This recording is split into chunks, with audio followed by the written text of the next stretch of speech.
Hi, good afternoon, everyone, and a very warm welcome. We are glad that you joined us today in our Facebook Live. I'm Dr. Foo Chew Ying, and Consultant Radiologist from Assunta Hospital. Today, I'll be your speaker. Just a little reminder, if you have any questions during the talk, feel free to type in the comment box below during the live stream. And don't forget to like and share this live video with your friends and family so that they can join us and benefit from the live chat. Let's begin.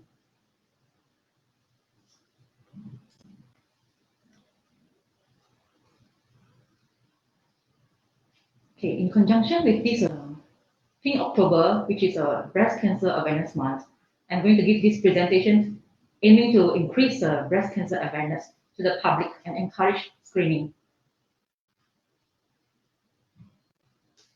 So a few fast facts regarding breast cancers. So most breast cancers found in women 50 years and older, but it actually also affects younger women, and risk is higher after 35 years old. Men also get breast cancer, but it's relatively rare, only less than 1%. So according to the statistics in Malaysia in 2019, so overall lifetime risk is actually 1 in every 27 women. Chinese relatively higher risk than Indians, and Indian and is higher risk than Malay ethnic. So this is the graph adopted from the KKN in 2019. You can see from here, this graph, after 35 years, the increase is actually rather drastic, I would say, and then reach plateau around 50 to 70 and drop slightly after 70 year old. Okay. So what is a 5-year survival rate? This is the percentage of the people in the study or treatment group who are alive at 5 years after they are diagnosed with or started treatment for the breast cancer. So the disease may or may not have come back, means a recur. So in stage 1 and 2, you can see here from the study, actually it's more than 80% survival rate. Okay, after reach stage 3, the survival rate will be reducing to 23. After stage 4 means already matched to the rest of the organs, like solid organs or the bones or lungs. Okay, so basically higher chance of 5 years survival when breast cancer is diagnosed at the early stage, either stage 1 or stage 2. So this is some anatomy of the breast. So here is the supportive fat tissue with the ligaments, and then this is the milk duct, okay, and then this is the acini, where the cells, acini cells, produce the milk and then transfer the milk through the milk duct to the areola and nipple. Okay? And then the cancer cells happens in this acini. We call it as a lobular carcinoma, or in the duct, we call it ductal carcinoma. Ductal carcinoma is more common than the lobular carcinoma.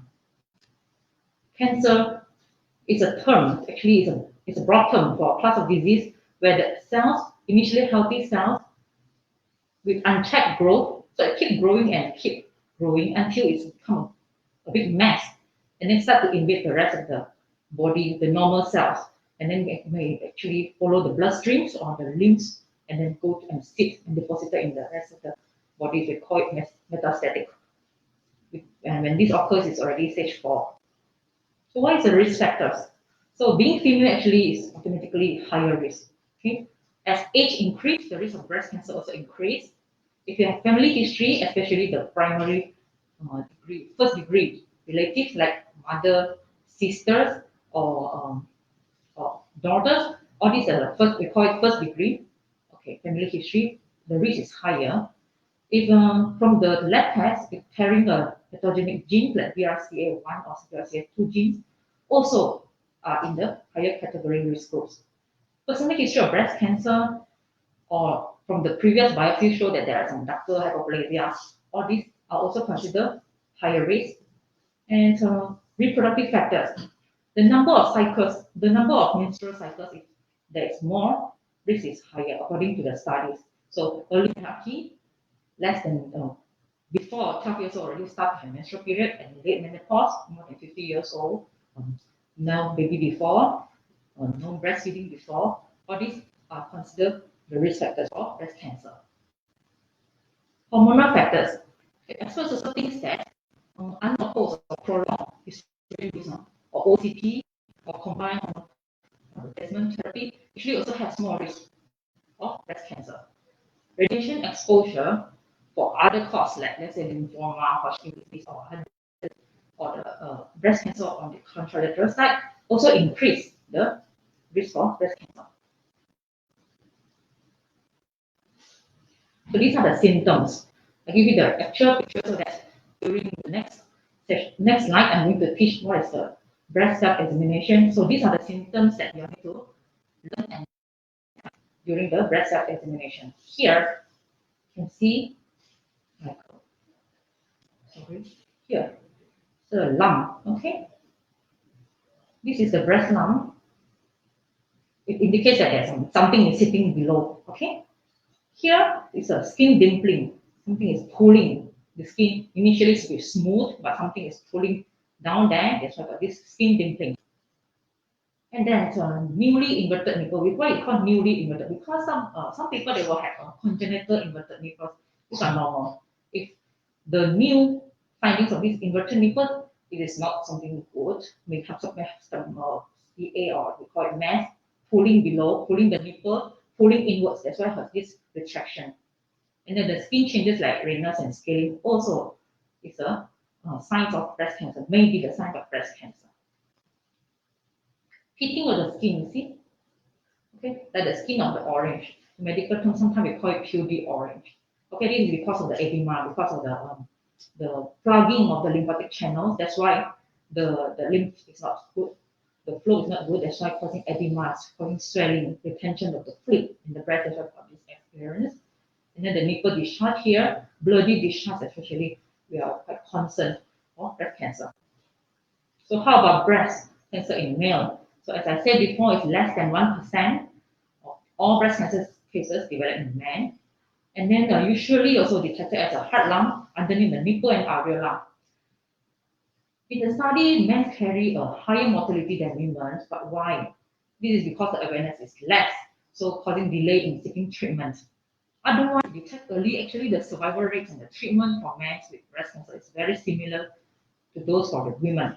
So early detections will increase the treatment options and also reduce the risk of dying, basically increase the 5-year survival rate that I mentioned before. So in this breast self-examination, we always say breast self-examination. Is it a screening method? No, actually this is not considered as a screening method, but I believe that if we perform this breast self-examination routinely, you'll know what is normal and what is abnormal in your own body. This is very convenient and it has occurred at no cost. But bear in mind, hormone level fluctuates each month during menstrual cycle, so it will cause changes in the breast tissue. Before the period begins, you have the lumpy feeling. Always patients or my clients complain, feel some lumps, but actually when we perform the ultrasound, actually there's nothing. This is because of the hormonal change, so the breast becomes lumpy, but the swelling usually will begin to decrease when the period starts. So the best time to do this breast self-examination is actually the week after your period ends. So step 1, so standing in front of this mirror, like this lady, and then observe whether both breasts are similar, equal in size, shape, and appearance, and color or not. Okay, any distortion, any mass, like this now the picture I show, any mass, any skin puckling or dimpling.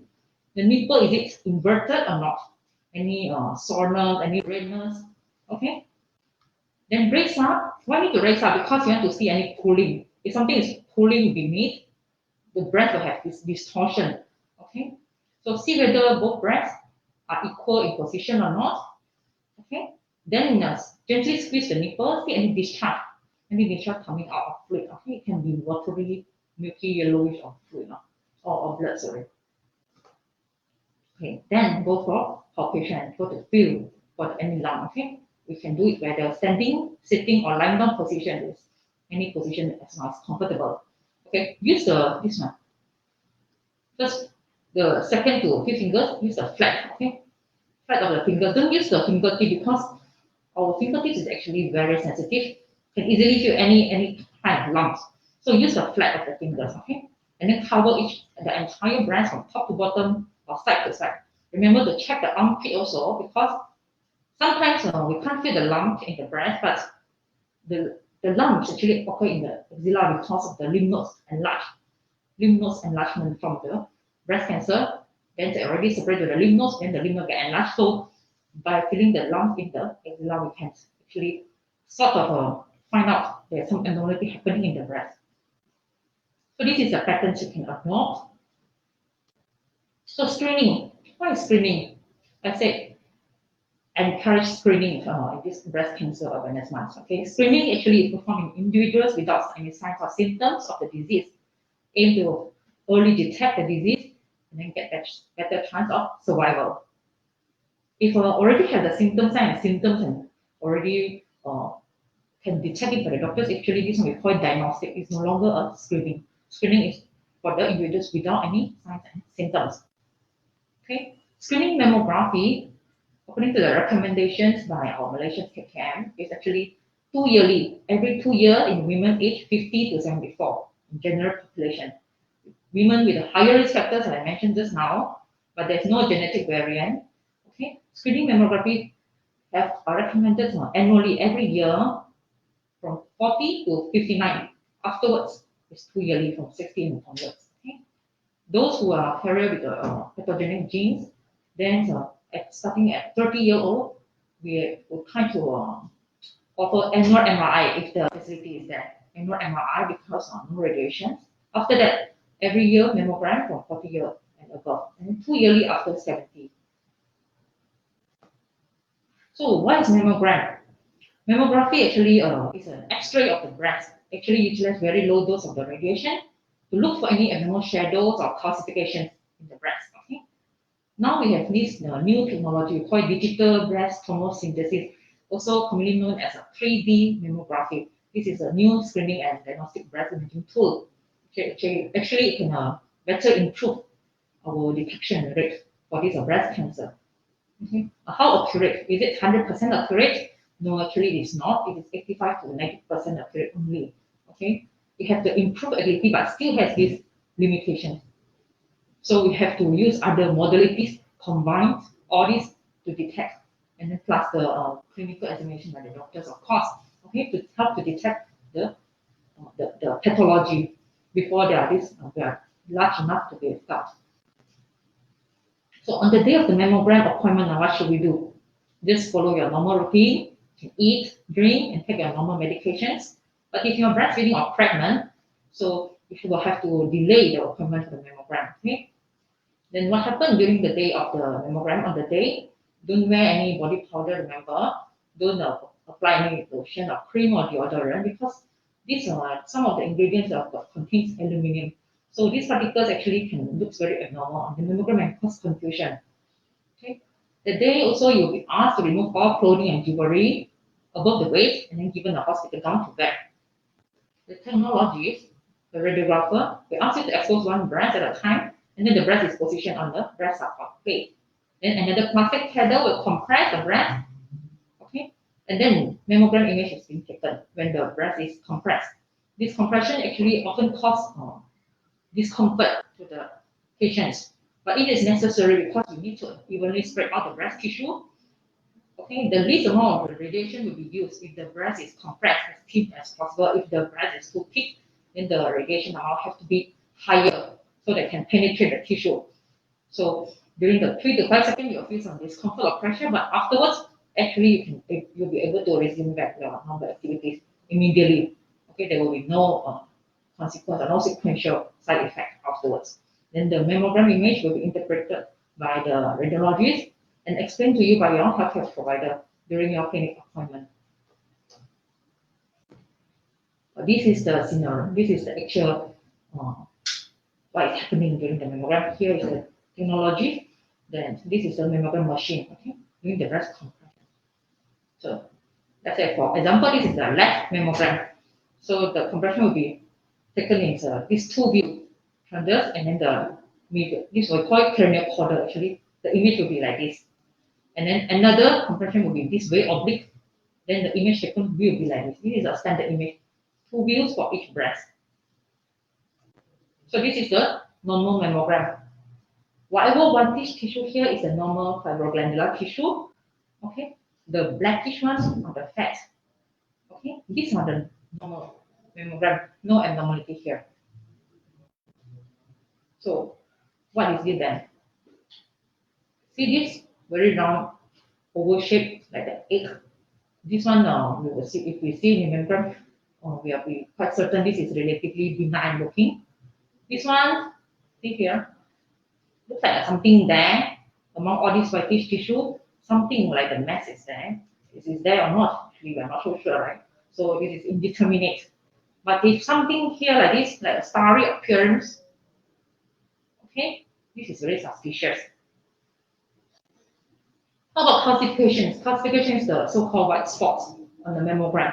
These calcifications won't be able to detect on ultrasound, can only seen on mammogram. So if you see this very well rounded, these are benign, okay?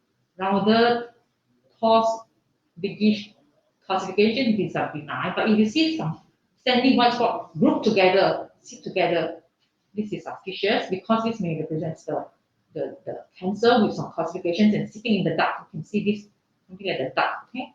The ductal tissue that I said just now. This one also suspicious looking microcalcification. So ultrasound, that's why I talked about mammogram. We use X-ray. Now ultrasound actually it is non-invasive, it's safe, and does not involve radiation.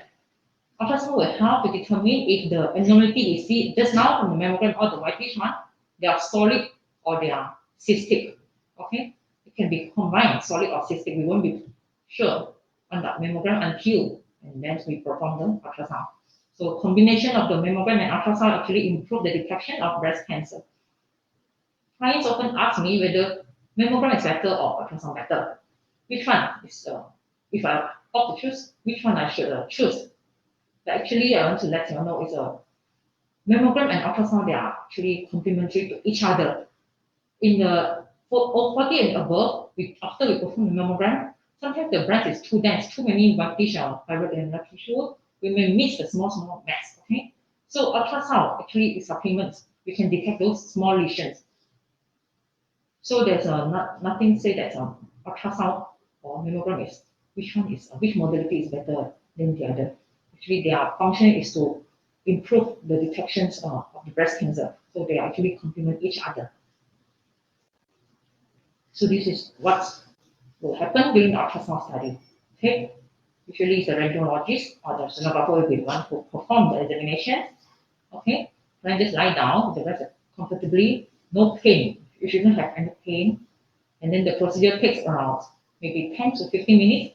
Some complicated one may take up to 30 minutes. So this is the normal ultrasound image. This is the fat. This is the glandular tissue. This is the muscle. This is the bone. Okay, this is normal. So an example for from this right mammogram. Obviously, this one something is there from the mammogram. Okay, this may or may not be felt by the patients. Okay, so on this ultrasound, you see here. Just now I show you the normal one, right? This is the abnormal, some abnormal solid thing is sitting here. Doesn't look good. It's not got a starry appearance. It doesn't look good. Here is a color flow. It shows the vascularity, whether it is very vascular or not. A lot of vessel feeding into this lesion. Okay, it doesn't. It's pointing there. So this one is very aggressive. Okay, so this one also from the ultrasound, you can see rounded oval shape, very well defined. You can draw with a pencil, draw the outline with a pencil. These are often benign, they are cysts. Okay, inflammation, we call myositis also. You can see all the like swelling edema, and then we put the color. It's actually very inflamed, all the vessels are coming. These are have to correlate with the clinical. So these are the findings of myositis. And the patient with breastfeeding sometimes complain of lungs. Not ultrasound will appear like this, solid cystic, but often after a massage and some warm padding, the swelling will resolve after the blockage is being removed. Okay, this is galactosis. Solid lesion, but benign one, we call it fibroadenoma. Okay, it's solid, seen on ultrasound. You can characterize it on the ultrasound. And then in the dark, something in the dark. Okay, this is a solid tissue sitting within the duct. We call it intraductal papilloma. So all these ultrasound we actually be unable to differentiate it based on mammogram alone. So after all this math, whether to characterize it, confirm it whether it's benign or cancer, what to do next?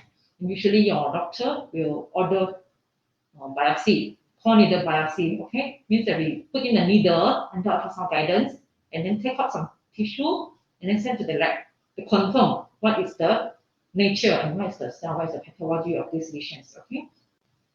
So this is the image with the probe, and then this is the biopsy needle.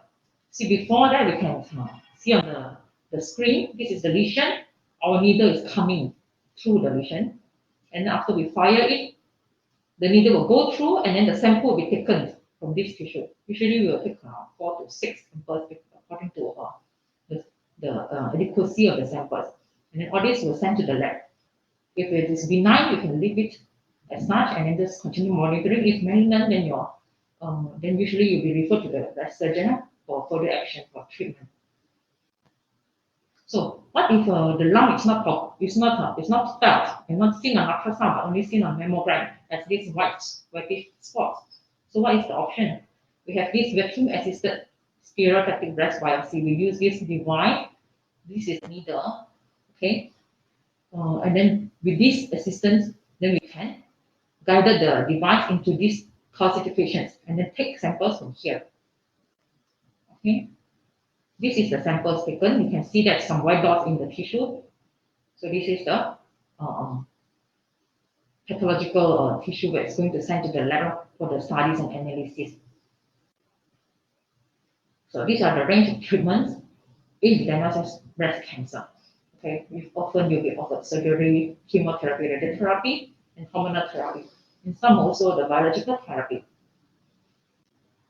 So as a take-home message, take-home message is that breast cancer, when it is most treatable, does not produce any symptoms. So screening saves lives. This is my reference.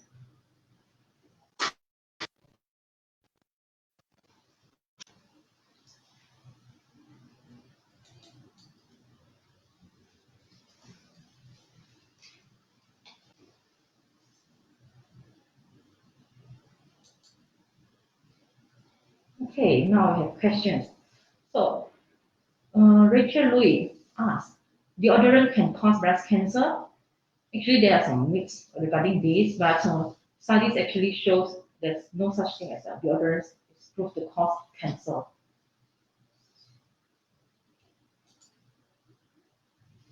So what is the best way to find breast cancer early? Okay, is it by self-examination, mammogram, or MRI? It's actually by mammogram. Okay, self-examination is not a screening method.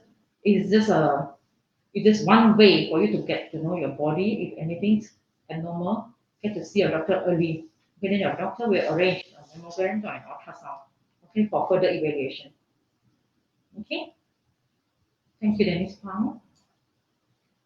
So from Carmen, can I eat food or medicine on the morning before my mammogram done? Yeah, you can have your food and medicine as the usual routine in the morning before a mammogram. Okay. No need fasting, yeah. So Michelle, okay, you're a new mother, you have redness and pain.